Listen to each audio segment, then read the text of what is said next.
ತಂಗಿಯು ಭದ್ರವಾಗಿ ಬಂಧಿಸಿರುವುದು. ಈಗ ಕೇಳಿರಿ, ಈ ಭೀಮಸೇನನನ್ನು ಬಂಧಿಸಿರುವ ಹಗ್ಗದಿಂದ ಆ ದುರ್ಯೋಧನನ ಆಸ್ಥಾನದಲ್ಲಿ ನನ್ನ ಅಂಗಾಂಗಗಳನ್ನೆಲ್ಲ ಬಂಧಿಸಲು ಅನುವಾಗಿತ್ತು. ಯಾರು? ಆ ದುರಂಕಾರಿಯಾದ ದುರ್ಯೋಧನ ಆಜ್ಞೆ ಮಾಡಿದನು. ಅವನ ತಮ್ಮ ದುರಾಚಾರಿಯಾದ ದುಶ್ಯಾಸನನ್ನು ಅಪರಿಚಯ ಮಾಡಿದನು. ಅವರಿಗಲ್ಲದೆ ಮತ್ತಾರಿಗೆ ಸಾಧ್ಯ?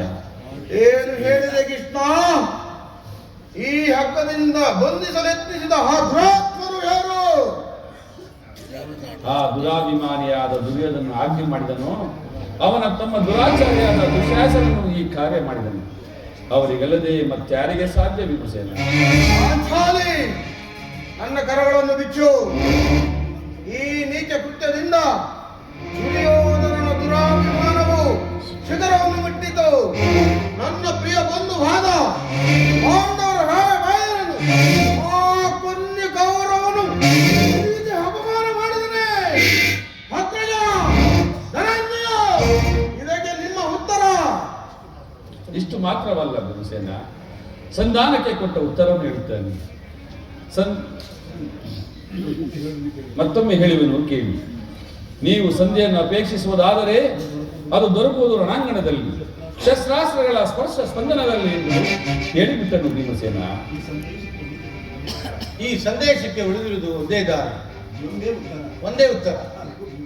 ಅದು ಯುದ್ಧ. ಪರಮಾತ್ಮ, ನೀನೇ ತಿಳಿದಿರುವೆ. ಈ ಯುದ್ಧವನ್ನು ನಾನೇನು ಅಪೇಕ್ಷೆ ಪಟ್ಟನಲ್ಲ, ಸಂಧಿಗೆ ಸರ್ವ ಪ್ರಯತ್ನವನ್ನು ಮಾಡಿದರು.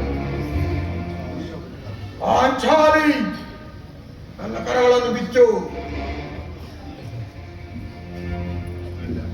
ಅಗ್ರಜ, ಧನಂಜಯ, ಏನು ಯಾರೋ ಬಿಚ್ಚು?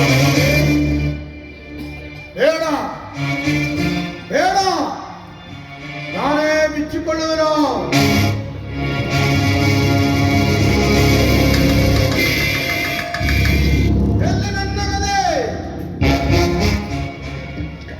ಎಲ್ಲರೂ ಕೇಳಿ ಈ ನನ್ನ ಪ್ರತಿಜ್ಞೆಯನ್ನು.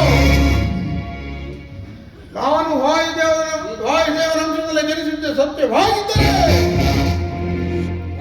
ವೀರ ಕುಂತಿ ದೇವಿಯ ಸನ್ಯಪಾನವನ್ನು ಸ್ವೀಕರಿಸಿದ್ದೆ ಸತ್ಯವಾಗಿದ್ದರೆ, ನಾಡಿನ ಕುರುಕ್ಷೇತ್ರದಲ್ಲಿ ಕೌರವ 99 ಮಂದಿಯನ್ನು ಕರ್ಮನಾಗಿ ನಾಶ ಮಾಡಿ ದುಶ್ಯಾಸನ ವಸ್ತ್ರಗಳನ್ನು ತೆಗೆದು ಆತನ ಗುಂಡಿಗೆ ಬಿಸಿ ರಕ್ತದಿಂದ ಮಡದಿ ಪಾಂಚಾಲಿಯನ್ನು ಕಟ್ಟಿಸುವೆ, ಹಿಳಿಮುಡಿಯನ್ನು ಕಟ್ಟಿಸುವೆ. ಆ ನಂತರ ದರ್ಪಿತ ದುರ್ಯೋಧನನ ರಾಜ ಕಿರೀಟವನ್ನು ಈ ನನ್ನ ಎಡಗಾಲಿನಿಂದ ಪುಡಿ ಪುಡಿ ಮಾಡದೆ ಹೋದರೆ ನನಗೆ ಭಯಂಕರವಾದ ನರಕವೇ.